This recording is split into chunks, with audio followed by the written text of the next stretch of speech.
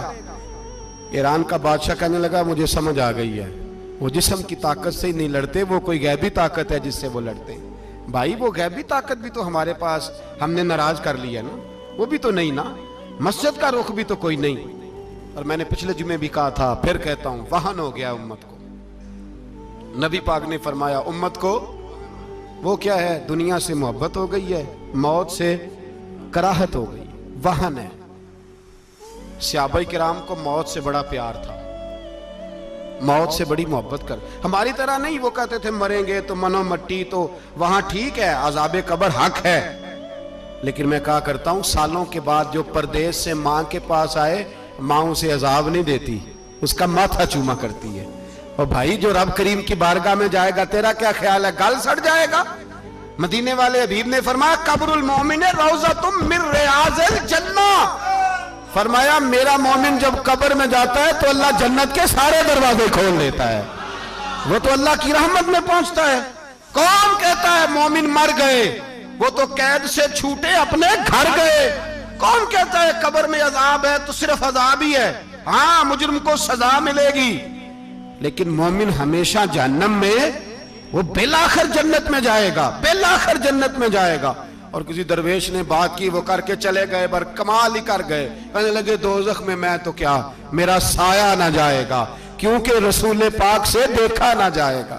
نبی پاک سید عالم علیہ السلام کے غلام تو دیکھو نا، ساری زندگی عمر فاروق بخاری پڑھو تو صحیح، ساری زندگی عمر ہر نماز کے بعد کہتے تھے اللہم ارزقنا شہادت فی سبیلک، اللہ بسترے پہ موت نہ دینا، موت مجھے شہادت کی دینا۔ حضرت سیدنا مولا علی شیر خدا کرم اللہ تعالیٰ وجہ الکریم ساری زندگی کہتے رہے اللہ علی نے میدان میں عمر گزاری ہے، اسے شہادت کی موت عطا فرما۔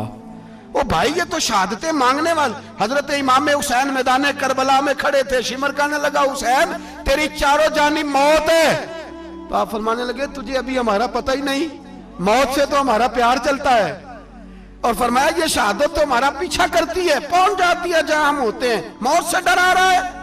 مسلمان کا مرنے کو دل نہیں کرتا، ورنہ وہ اتنی بڑی کوٹھی میں کون رہے گا؟ مرنے کو دل اس لیے نہیں کرتا کہ وہ جو 6 کروڑ 10 کروڑ ڈالر لوٹ کے رکھے ہیں، مر گئے تو کھائے گا کون؟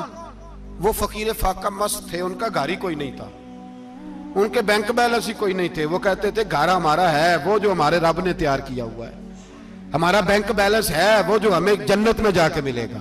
ان کا تو یہ کھاتا ہی کوئی نہیں تھا، اس لیے وہ شہادت کی۔ حضرت عمر بن جموع رضی اللہ تعالیٰ عنہ میدان احد میں 4 بیٹے لے کے آئے۔ کتنے بیٹے؟ بول کے بتائے۔ 4 بیٹے لے کے عمر بن جموع آئے، اور خود ایک ٹانگ سے لنگڑے سے آبی ہیں، ٹانگ چھوٹی ہے، حضور کے سامنے کھڑے ہوئے کہا محبوبہ میرے 4 ہی تھے، میں 4 ہی لے آیا ہوں، قبول کر لیں۔ تو حضور نے فرمایا تو کیوں تلوار اوڑے آیا ہے، یہ تو نے کیوں گلے میں اسلحہ ڈالا ہوا ہے؟ کہا یا رسول اللہ میں نے بھی تو جانا ہے نا۔ تو حضور نے فرمایا 4 بیٹے جو ہیں۔ تو حضرت عمر بن جموع نے بات کی، صحابہ کہتے ہیں ہم لبوں سے مسکرا رہے تھے، آنکھوں سے رو رہے تھے، کیا عجیب انداز ہے۔ حضور نے فرمایا عمر 4 بیٹے جو آ گئے تو تو رہنے دے۔ تو حضرت عمر رو پڑے، کہنے لگے محبوبہ کیا لنگڑے جنت میں نہیں جائیں گے؟ کیا حضور میں لنگڑا ہوں تو میرے لیے جنت کوئی نہیں؟ میرے حبیب پاک سید عالم صلی اللہ علیہ وسلم نے فرمایا عمر تو ضرور جنت میں جائے گا۔ کہا محبوبہ پھر بچے بعد میں جائیں گے، میں پہلے میدان میں جاؤں گا۔ ایک بی بی 4 بیٹے لے کے آئی احد میں، کہا محبوبہ کل کمائی تھی میں لے آئی ہوں، میرے پاس کوئی اور شے ہوتی تو میں بچا کے نہ رکھتی، بیٹے دے کے نا حاضری لگوا کے تو واپس دروازے پہ لے گئی۔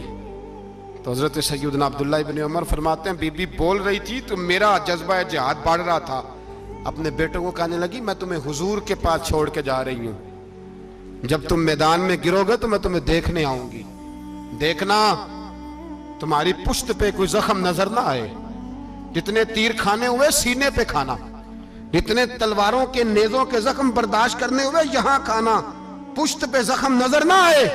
حضرت عبداللہ ابن عمر فرماتے ہو بی بی کی گفتگو میرا جذبہ جہاد بڑھا رہی تھی۔ ایک بی بی 3 سال کا 4 سال کا بیٹا لیے رو رہی ہے، احد کا دن ہے، سہیلیاں پوچھتی ہیں تو کیوں روتی ہے؟ وہ کہتی ہے دیکھو میرا خامد بھی بدر میں شہید ہو گیا،